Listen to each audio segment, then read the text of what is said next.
Pierre Bourdieu fue quizás uno de los sociólogos más importantes de la tradición francesa, heredero de Durkheim, pero no simplemente vamos a escuchar al Bourdieu sociólogo, aquel que indagó la problemática de la educación, del capital cultural, de los juicios de gusto, del campo cultural, los modos de reproducción de la dominación, sino que también vamos a tener la oportunidad de encontrarnos con un hombre que atravesó gran parte de los debates políticos, filosóficos, sociales y estéticos de los años 60, 70 y 80. Pierre Bourdieu, vous n'avez jamais cessé de faire des recherches dans le domaine de l'école, du système scolaire et universitaire. Pourquoi est-ce que ce domaine vous intéresse tant et qu'est-ce que vous pensez avoir découvert de fondamental dans cet ordre d'idées? Du point de vue d'une sociologie explicative, enfin, qui rend compte de ce que les gens font, il est capital de voir comment ils sont faits. Et le système scolaire, dans les sociétés modernes, est un des lieux où se fabriquent les personnes, où se fabriquent les manières de penser, les manières d'agir, etc., en liaison évidemment avec la famille.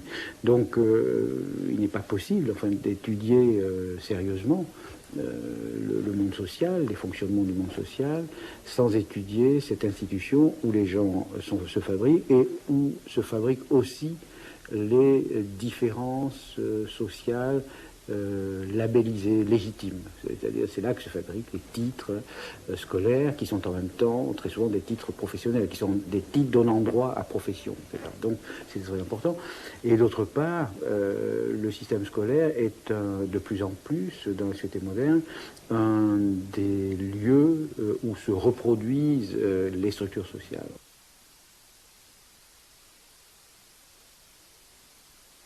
Dans toute l'histoire, enfin, toute la tradition intellectuelle, les historiens en particulier, on s'est intéressé à ce que j'appelle les stratégies de reproduction, c'est-à-dire les manières dont les groupes sociaux assurent leur continuité.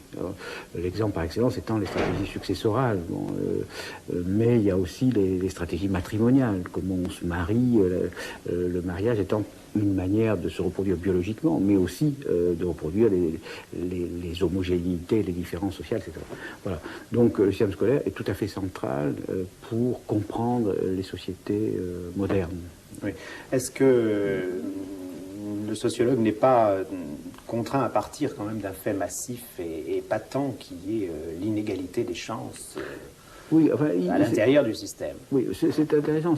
La question est intéressante parce que c'est un fait massif qui a été établi par les sociologues. Une chose importante, c'est que sans la sociologie, au fond, personne ne savait ce fait massif, c'est-à-dire qu'il y a une relation statistique très forte entre l'origine sociale des élèves et leurs résultats scolaires. Donc, un des mérites de la sociologie est d'avoir établi ce fait statistique de manière de plus en plus précise. Enfin, maintenant, on connaît ces choses-là très bien.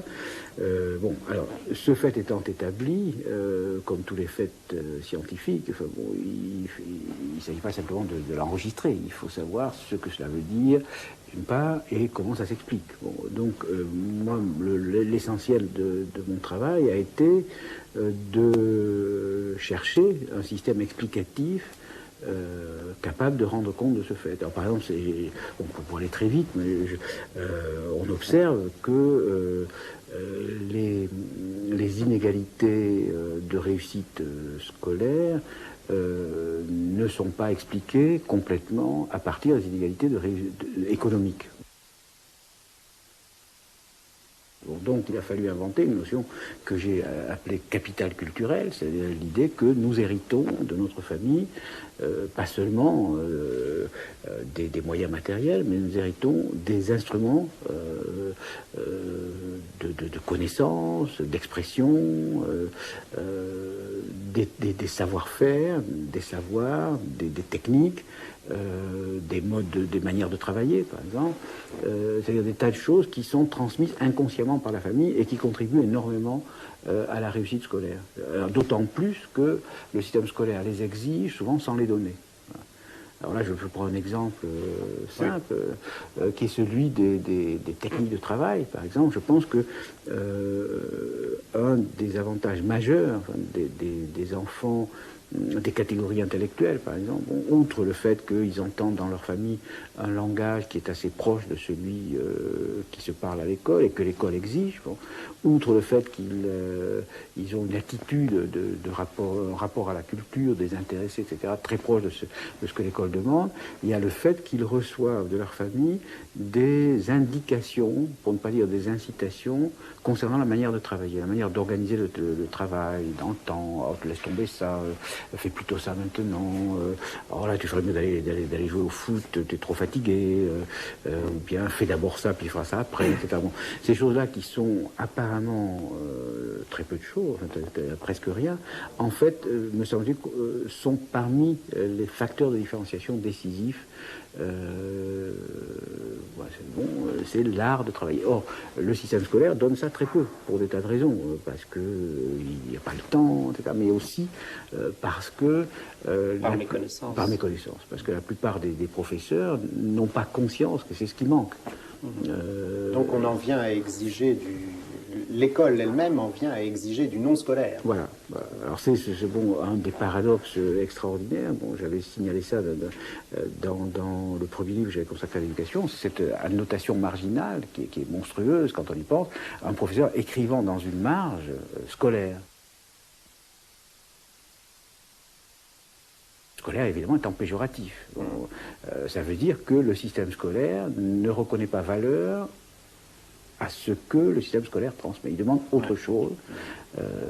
Il ne se contente pas de... Voilà. Et est-ce que ce système de classement appréciatif selon les catégories, doués, sérieux, faibles, ne sont pas finalement assez significatifs eux aussi? Oui. Sociologiquement parlant. Oui, je pense. Là, j'ai fait une analyse détaillée à propos d'un matériel qui m'était tombé entre les mains par hasard, une analyse détaillée des adjectifs que les professeurs emploient pour qualifier des dissertations, des copies, etc. Et effectivement, je pense qu'il y a une correspondance assez étroite entre le type de qualité que l'on attribue à travers les qualificatifs et la qualité sociale de ceux qui sont l'objet de ces jugements de qualité. Bon, c'est-à-dire, pour prendre un exemple un peu extrême, mais qui est réel, dans une marge de copie de philosophie, il y avait une fois Serville. Bon, il se trouve que la fille en question était fille de femme de ménage. Bon, évidemment, le professeur n'a absolument pas conscience. Bon, ce sont des lapsus. Absolument. C'était l'équivalent des lapsus freudiens. Alors, il ne s'agit pas de le condamner. Il est probable que celui qui a pu faire ça serait très malheureux s'il m'entendait. Mais ça veut dire une chose très importante. Ça veut dire que les jugements scolaires sont souvent, plus souvent qu'on ne le croit, des jugements sociaux déniés, comme dit la psychanalyse, des jugements sociaux qui ne se perçoivent pas comme tels, qui s'ignorent comme tels, et à travers donc des qualités que l'on croit purement scolaires, on appréhende des propriétés sociales et on ne le sait pas. Est-ce que l'usage de la notion de don n'est pas quand même un usage beaucoup moins innocent que d'autres appréciations? Absolument. Parce que là, on ne touche pas à quelque chose. Bien sûr, mais la notion de don est au fond la philosophie. C'est la philosophie même de tout ça. C'est-à-dire, dès le moment où on ignore la relation, on ignore que les capacités, les aptitudes, les qualités, les propriétés que l'on demande et que l'on apprécie, dès le moment où on ignore qu'elles sont socialement produites, qu'elles ne sont pas dans la nature, mais qu'elles sont dans un travail social, historique, celui de la famille, celui de l'école, etc., il ne reste que le don. Et on dira, vous n'êtes pas doué pour. Bon, ce qui a un effet absolument terrifiant, parce que vous n'êtes pas doué en français, c'est une des choses les plus terrifiantes qu'on puisse dire à quelqu'un. Que faire contre ça, hein? Contre la nature, on ne peut rien. Alors que si on disait, vous êtes le produit de conditions historiques et sociales telles que vous n'avez pas un accès facile à la langue qu'exige le système scolaire, voilà une phrase rigoureuse. Ouais. Bon, il y aurait un recours, ça voudrait dire, ça s'apprend, alors que l'autre, c'est exactement les hommes de qualité qui savent tout sans avoir rien appris. Autrement dit, la philosophie du don est une philosophie foncièrement aristocratique qui inscrit dans la nature biologique des capacités socialement acquises. Celui qui ne les a pas n'y peut rien, et celui qui les a peut se les attribuer. Les deux choses étant également dangereuses. Donc nous avons un système qui dissimule activement une bonne partie de ces structures. Oui, alors le problème, je me permets de corriger la formulation que vous avez employée, parce qu'on pourrait penser que ce système a des intentions, qu'il y a une volonté méchante, enfin qu'il y a une sorte de malingénie diabolique, pervers, etc. Le pire, c'est que les mécanismes sociaux n'ont pas d'intention. Il n'y a pas de sujet de ces mécanismes, il n'y a pas de complot.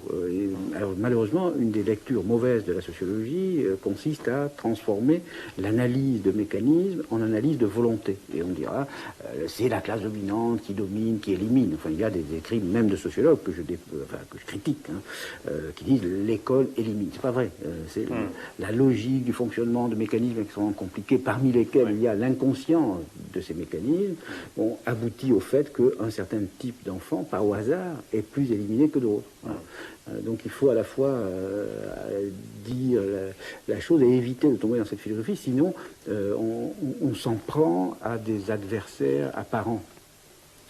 Et du coup, les réformes en particulier du système scolaire sont presque toujours ratées parce qu'on cherche des responsables, on cherche des coupables. Alors c'est la faute au prof, c'est la faute au gouvernement, c'est la faute, etc. C'est pas en termes de faute et de culpabilité. Il y a des responsabilités différentielles qui sont souvent des responsabilités inscrites dans des structures, dans des mécanismes très compliqués qui dépassent les capacités des agents. Ce qui ne veut pas dire que les agents ne peuvent pas faire quelque chose en prenant conscience. Ils peuvent contrarier les mécanismes, ils peuvent éviter de les servir par inconscience. Ils peuvent même, je pense, en s'organisant collectivement, parvenir à en altérer profondément l'efficacité.